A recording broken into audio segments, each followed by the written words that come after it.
The bronze bolts of the mausoleum slammed home, sealing the living inside with the dead. It is August, 30 BC, and the suffocating heat of Alexandria presses against the stone. Cleopatra's last days begin here, not in a royal palace, but in a high-walled fortress of her own making.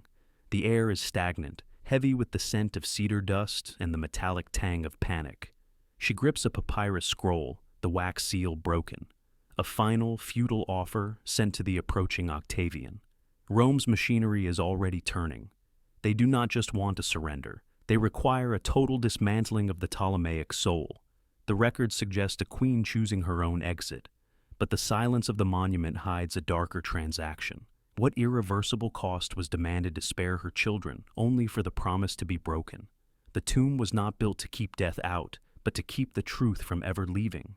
The stone that protects you will eventually be the stone that crushes you. If you enjoy these dark histories, leave a like and subscribe and comment below where you're listening from. And now, back to the story. The Siege of Alexandria dissolves not into a final battle, but into a cold administrative process. Outside the heavy timber doors of the mausoleum, the Roman legions settle into a rhythmic, terrifying silence. They are not here to fight. They are here to appraise. Inside the monument, the piles of emeralds, pearls, and gold plate are no longer royal heirlooms. They are lines on a Roman inventory sheet. Octavian does not see a queen. He sees a balance sheet required to pay his veterans. The air grows stale, thick with the smell of unwashed bodies and burning lamp oil. Suddenly, the dynamic shifts. A ladder scrapes against the upper window. Proculeius, Octavian's agent, enters not through the door, but from above, descending into the gloom like a thief. The illusion of sanctuary shatters instantly. He moves with practiced efficiency to seize the dagger from her belt, his grip bruising her wrist. There is no negotiation now, only custody. He shakes his cloak, dusting off the debris of entry, and speaks of clemency. But his eyes linger on her wrists, visually measuring them for iron chains. A cage is still a cage, even if the bars are made of gold. The terms of this mercy are suffocating. The Romans strip the room of anything sharp, anything flammable.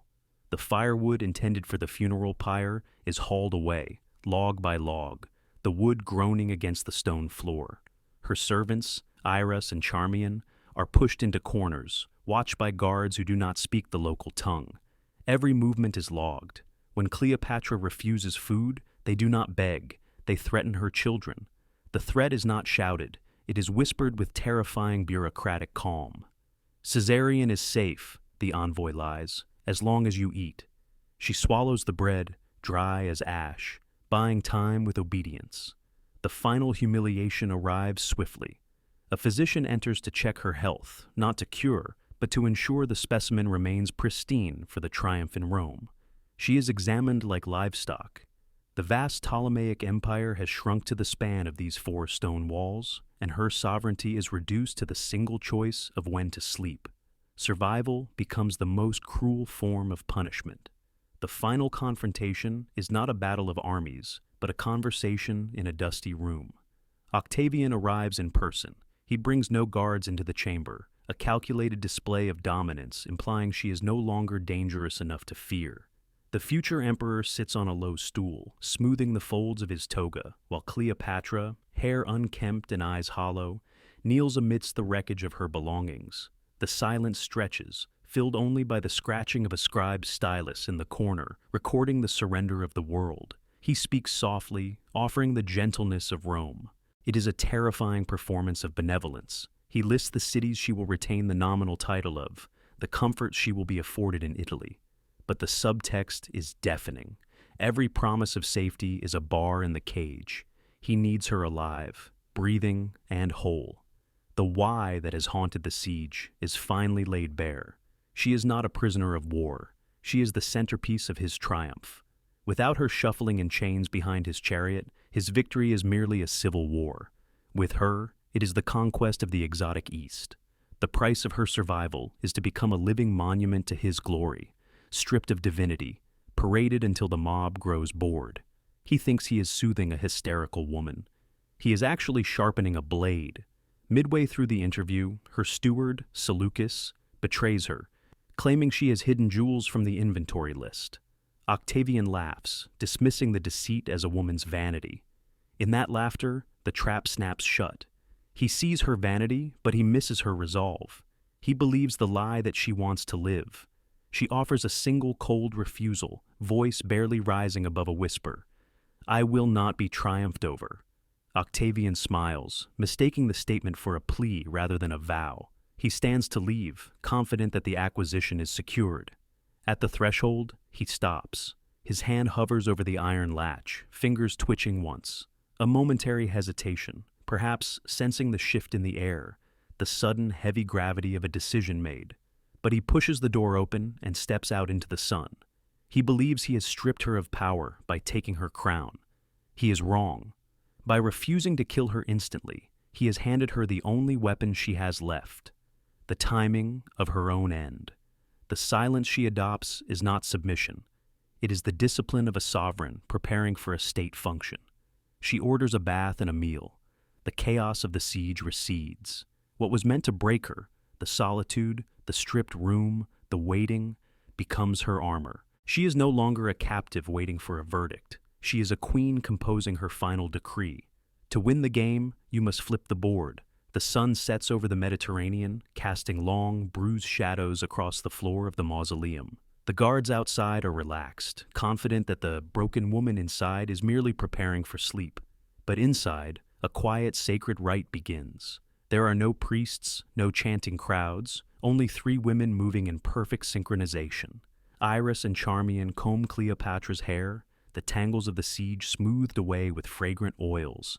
They dress her not in the rags of a prisoner, but in the full regalia of the new Isis. The heavy gold diadem is placed on her brow, cold against the skin. This is not a suicide, it is a coronation. Archaeological records and fragments from Plutarch suggest a detail often missed.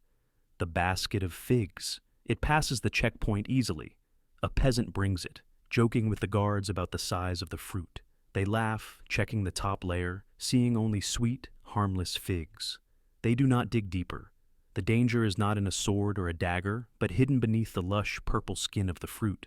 The asp, or perhaps a hollow reed filled with toxin, lies coiled in the dark. The motif of the seal returns. The basket is the final message, sealed not with wax, but with leaves. Act 1 assumed the cost was the loss of her kingdom. The hidden truth revealed here contradicts that entirely. The kingdom was already lost. The real cost she refuses to pay is the loss of her image. She is reclaiming the narrative. She writes a final letter to Octavian, asking to be buried next to Antony. It is the only time she asks for anything, and it is a request that guarantees her immortality. By dying as a queen, she denies Rome its spectacle. She sits on her golden couch, the symbols of her power arranged with obsessive precision. The bite is a mere formality.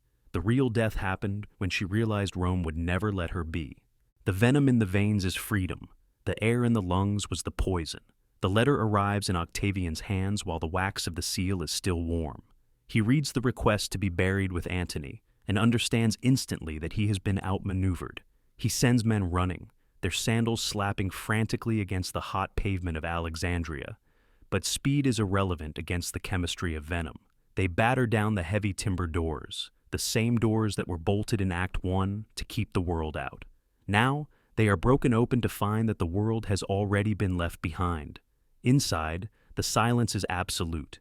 It is not the nervous silence of a prison cell, but the heavy, finalized stillness of a crypt. Cleopatra lies on the golden couch, draped in royal robes. Iris lies dying at her feet. Charmian, unsteady and gray-faced, is adjusting the diadem on the queen's cold forehead with trembling hands.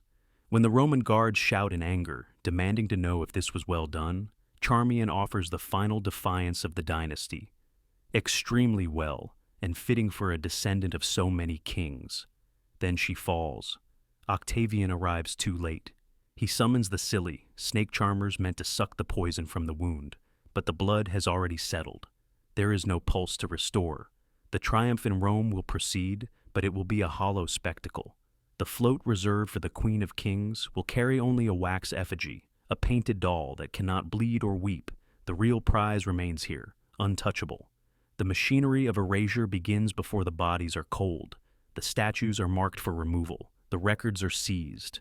A few days later, her son Caesarion is quietly hunted down and strangled, his existence wiped from the ledger because too many Caesars is not good. The Ptolemaic line ends not with a thunderous battle, but with the scratching of a quill striking a name from a list. The mausoleum is sealed again, this time permanently. In the beginning, the stone walls were a trap designed to crush her. Now, they are a fortress that Rome can never breach. Subscribe, hit the bell, and like. History is written by the victors, but memory belongs to the ghosts.